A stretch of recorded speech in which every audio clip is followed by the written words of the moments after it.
తెరకెక్కితే ఒకసారి గమనిద్దాం. తేల్చుకుందాం రా, పరపతి ఉన్న ప్రజానాయకుడు అయితే మల్కాజ్గిరిలో పోటీ పడదాం. సీఎం రేవంత్ రెడ్డికి బీఆర్ఎస్ వర్కింగ్ ప్రెసిడెంట్ కేటీఆర్ సవాల్. సీఎం నువ్వు సీఎం ఎమ్మెల్యే పదవులకు రాజీనామా చేయి, నేను కూడా చేస్తా అంటున్నాడు కేటీఆర్. ఇప్పుడు సీఎం రేవంత్ రెడ్డికి 2 పదవులు ఉన్నాయి. ఒకటంటే ఎమ్మెల్యే గెలిచిండు, ముఖ్యమంత్రి అయ్యిండు. ముఖ్యమంత్రి కేటీఆర్కి ఏముంది? బొచ్చ ఉంది, బొచ్చ ఒక ఎమ్మెల్యే పదవి ఉంది. ఈ ఎమ్మెల్యే పదవి ఉన్న కేటీఆర్ అంటున్నాడు రేవంత్ రెడ్డికి సవాల్ విసురుతుండు. ఏమని సవాల్ విసురుతుండు రేవంత్ రెడ్డికి? నీ సీఎం పదవికి రాజీనామా చేయి, ఎమ్మెల్యే పదవికి రాజీనామా చేయి. నేనున్న ఒక బొచ్చ పదవి నాకుంది, నేను ఎమ్మెల్యే పదవికి రాజీనామా చేస్తా, మనం ఇద్దరం పోయి మల్కాజ్గిరిలో పోటీ చేద్దాం, అది నీ సిట్టింగ్ స్థానమే కదా, ఎవరు గెలుస్తారో చూద్దాం అంటున్నాడు కేటీఆర్. నువ్వు ఇచ్చే బొచ్చ ఏదైతే ఉందో నీకు లాస్ట్ మిగిలింది బొచ్చ. మంత్రి పదవి ఊసిపోయింది, మీ అయ్యకేమో ముఖ్యమంత్రి పదవి ఊసిపోయింది, మీ చెల్లెకు కూడా ఊసిపోయే టైం, ఆమె కూడా పదవి ఊసిపోయే టైం వచ్చింది.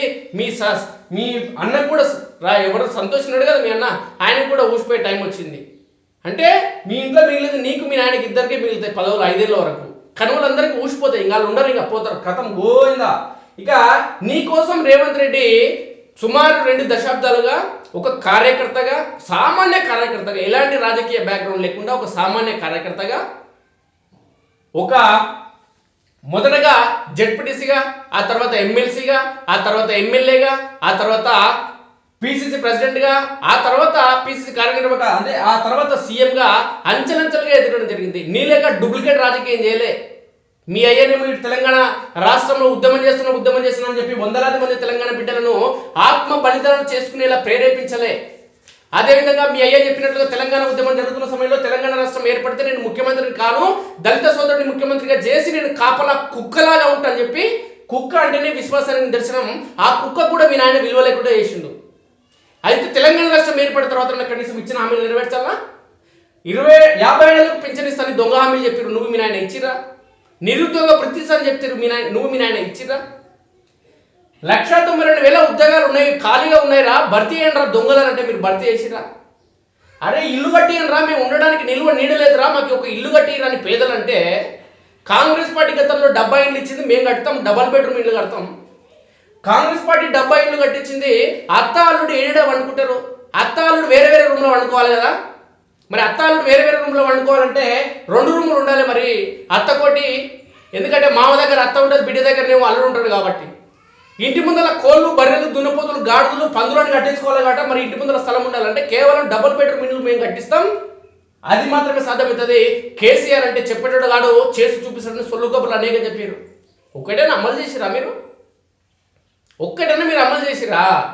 ఇంక అంటున్నాడు మా బావ చెప్పినట్టు మీకు చేద్దాకుంటే దీపోరి మేము చేస్తామా? అరే మీరు చేయలేదు నాయన, దొంగలు మీరు ఇచ్చిన హామీలు ఏ ఒక్కటి నెరవేర్చలేదు. అందుకోసం మిమ్మల్ని దింపేసింది తెలంగాణ సమాజం. నువ్వు దిగిపో రేవంత్ రెడ్డి, నువ్వు పక్కకో రేవంత్ రెడ్డి. రేవంత్ రెడ్డి పక్కకి ఎందుకు పోతాడు? ఈ రాష్ట్రానికి ముఖ్యమంత్రి, ప్రజల చేత ఎమ్మెల్యేలను అత్యధిక మంది తెలంగాణ ప్రజలు ఎన్నుకుంటే ఈ ఎమ్మెల్యేలు అందరూ కలిసి ముఖ్యమంత్రి రేవంత్ రెడ్డిని ముఖ్యమంత్రి చేసుకున్నారా నాయన? నువ్వు చెప్తున్నటువంటి ఎవ్వలేడా? మీరంతా సొల్లు కబుర్లు మీరు చెప్పేటివి, దొంగ మాటలు, లంగ మాటలు, లఫుడ్ మాటలు, ఇంకా మీ భాషలో చెప్పాలంటే. ఎందుకంటే మీరే కదా మాకు ఈ భాష నేర్పింది. మేము తెలంగాణ ప్రజలం కాబట్టి, మీ నాయన ఈ రాష్ట్రానికి ముఖ్యమంత్రి కాబట్టి, నువ్వు ఈ రాష్ట్రానికి మంత్రిగా చేసినావు కాబట్టి, మీరు ముఖ్యమంత్రులుగా ఉండి, మంత్రులుగా ఉండి, ఎంపీలుగా ఉండి, ఎమ్మెల్యేలుగా ఉండి, ఎమ్మెల్సీలుగా ఉండి తెలంగాణ సమాజానికి నేర్పిన భాష ఇది కాబట్టి, ఈ భాషలో చెప్తేనే మీకు అర్థమవుతుంది కాబట్టి మేము ఈ భాష మాట్లాడవలసి వస్తుంది. ఇంకా అంటున్నాడు మాకు ఒక్క సీటు రాదంటావా, నీ సిట్టింగ్ స్థానంలోనే పోటీ పడదాం, రేవంత్ పేమెంట్ కోట అంటున్నాడు. మరి నీ దగ్గర పైసలు లేవా? కొనుక్కోరాదు. ఇప్పుడు కాంగ్రెస్ వాళ్ళని గతంలో కొనుక్కున్నావు కదా, 2018లో 2014లో, ఇప్పుడు కూడా కొనుక్కో, నీకు చేతనైతే కొనుక్కో. కేటీఆర్ నీ దగ్గర పైసలు లేవా? దేశంలోనే అత్యధిక జీతం తీసుకున్నాగా మీ నాయన, ఈ దేశంలోనే ప్రధానమంత్రి కంటే ఎక్కువ జీతం తీసుకున్నాగా మీ నాయన, ఈ దేశంలోనే రాష్ట్రపతి కంటే ఎక్కువ జీతం తీసుకున్నాడు కదా మీ నాయన. మీ నాయన దగ్గర పైసలు లేవు, నీ దగ్గర పైసలు లేవు. కాళేశ్వరం అవినీతి అక్రమాలు చేయలేదా? నీ చెల్లెపోయి ఢిల్లీలో లిక్కర్ స్కామ్ చేయలేదా? నువ్వు పేపర్ లీకేజీలు చేయలేదా? పైసలు సంపాదించరు కదా, ఆ పైసలు బయట తీసి మరి కొను. మరి కాంగ్రెస్ వాడు నీ దగ్గరికి వస్తాడేమో. గతంలో కొన్నావు కదా, ఇప్పుడు కొను. అదేవిధంగా గెలిస్తేనే మగాడంటావా? కొడంగల్లో నువ్వు ఓడిపోలేదా? మీ నాయన కూడా ఓడిపోయిండాయా? అది చూసుకో ఫస్ట్. తుక్కుగా ఓడించాడు మీ నాయనను కూడా, ఇలా కామారెడ్డిలా బీజేపీ అభ్యర్థి, అది నువ్వు కూడా చూసుకో జరా. మీ నాయన ఓడిపోలేదు అనుకో, రేవంత్ రెడ్డి ఒక్కడే ఏం ఓడిపోలే. గతంలో ఎన్టీఆర్ ఓడిపోయిండు, గతంలో ఇందిరాగాంధీ ఓడిపోయింది, రాహుల్ గాంధీ ఓడిపోయిండు, మీ అయ్య కూడా ఓడిపోయిండు. మీ అయ్యకు రాజకీయంలో ఓటమి లేదని మర్చిపోతున్నాము. ఫస్ట్ పోటీ చేసినప్పుడు ఓడిపోయిండు, మొన్న కూడా ఓడిపోయిండు. నువ్వు కూడా ఓడిపోతావు వచ్చేసారి, నీకు దిక్కు లేదు మళ్ళా.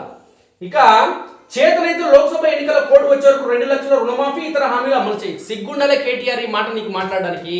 10 ఏళ్ళు మీ అయ్యా ముఖ్యమంత్రి, నువ్వు మంత్రిగా ఉండి ఎవరి సగ్గా నాకింది ఆయన? మీరు ఏం చేసిరయ్యా? మీరు ఏ ఒక్క హామీ అమలు చేసిరయ్యా? మీరు దళిత బంధులో ఎవరికి ఇచ్చినావు? నువ్వు బీసీ బంధులో ఎవరికి ఇచ్చినావు? మైనార్టీ బంధులో ఎవరికి ఇచ్చినావు? డబ్బులు దోచుకున్న దొంగలు మీరు. భూ కబ్జాలు ఎట్లా జరిగినాయి? ధరణి పేరుతో 5 లక్షల ఎకరాల భూమి ఎక్కడ మాయమైపోయింది కేటీఆర్? చెప్పు సమాధానం. దొంగలు మీరు, దోచుకున్నారు. మాట్లాడడానికి నైతిక హక్కు మీకు లేదు. మేడిగడ్డ వద్ద దిద్దుబాటు చర్యలు చేపట్టి రైతులకు నీరందేలా చూడాలని నువ్వు చెప్పాలి. నా సొల్లు కబుర్లు మాకు నీకు తెలియదా? రేవంత్ రెడ్డికి ఆయన ఒక ముఖ్యమంత్రి, నువ్వు కేవలం మంత్రి పదవి చేసినావు. నీ పార్టీ అంటే నీ ఇంటి పార్టీ కాబట్టి దానికి వర్కింగ్ ప్రెసిడెంట్ అయినావు. నీ పార్టీకి నీ అయ్యా, నువ్వు, తర్వాత నీ కొడుకు తప్ప ఎవడన్నా ప్రెసిడెంట్ అవుతాడా? కాలేరు. కానీ కాంగ్రెస్ పార్టీకి అయ్యారు, బీజేపీ పార్టీకి అయ్యారు, సిపిఎం పార్టీకి అయ్యారు, సిపిఐ పార్టీకి అయ్యారు, బీఎస్పీ పార్టీకి అయ్యారు. మీ ఒక్క పార్టీకి తప్ప ఏ పార్టీకైనా ఇతర ప్రెసిడెంట్. ఇక ఢిల్లీకి కప్పం కట్టేందుకు, బ్యాగులు మోసేందుకు బిల్డర్లను బెదిరిస్తున్నారు. మరి మీరేం చేయనిక? మీరెవరికి కప్పం కట్టిర్రు? గతంలో మీరెవరికి కప్పం కట్టిరు నాయన? ప్రైవేటు స్కూల్స్, ప్రైవేట్ యాజమాన్యాలు, ప్రైవేట్ హాస్పిటళ్ళు ప్రతి ఒక్కటి మీకు ఇయ్యలేదా? మీ చెల్ల వసూలు చేయలేదా? కవిత ఎక్కడ పోయినాయి పైసలన్నీ? మేడిగడ్డపై ఎన్డీపీసీ నివేదిక రాజకీయ ప్రేరేపితమని వ్యాఖ్యలు. రాజకీయం చేయాలంటే మిమ్మల్ని మించినోడు ఎవడుండా? ప్రజలను మోసం చేయాలంటే మిమ్మల్ని మించినోడు ఎవడుండా? అబద్ధం హామీలు ఇవ్వాలంటే మిమ్మల్ని మించినోడు ఎవడుండా? ఇచ్చిన హామీలు నెరవేర్చకుండా ఉండాలంటే మిమ్మల్ని మించినోడు ఉండా? తెలంగాణ సమాజాన్ని నాశనం చేసిందంటే మిమ్మల్ని మించినోడు ఎవడుండా? కాబట్టి అవినీతి అక్రమాలు కానీ తెలంగాణ సమాజాన్ని మోసం చేయడానికి మిమ్మల్ని మించినోడు లేడు. మీకు 39 సీట్లు వచ్చిన ఈ ఎన్నికల్లో, వచ్చే ఎన్నికల్లో కాంగ్రెస్ పార్టీ మీద వ్యతిరేకత వచ్చి మాకు రావా అనే కోణంలో, కాంగ్రెస్కు ప్రత్యామ్నాయం మేమే అనే కోణంలో మీరు ఆశపడుతున్నారు. కానీ వచ్చే ఎన్నికల్లో 39 కాదు కదా, 9 కూడా మీకు రావు అసెంబ్లీ ఎన్నికల్లో. ఇక పార్లమెంట్ ఎన్నికల్లో 2 గెలిస్తే, నువ్వు నిజంగా చెప్తున్నా కేటీఆర్, నువ్వు నిజంగా మొగోడివే 2 గెలిస్తే. కేటీఆర్ మా తెలంగాణ బిడ్డ, మా ప్రాంతానికి సంబంధించిన మా కల్వకుర్తి బిడ్డ రేవంత్ రెడ్డి చెప్పింది కదా, ఒక్క సీటు కూడా నువ్వు గెలవలేవని. నేను కూడా చెప్తున్నా మా స్ఫూర్తి నుంచి 2 గెలిస్తే నిజంగా నువ్వు మొగోడివే. గెలువు చూద్దాం నీ చేతనైతే.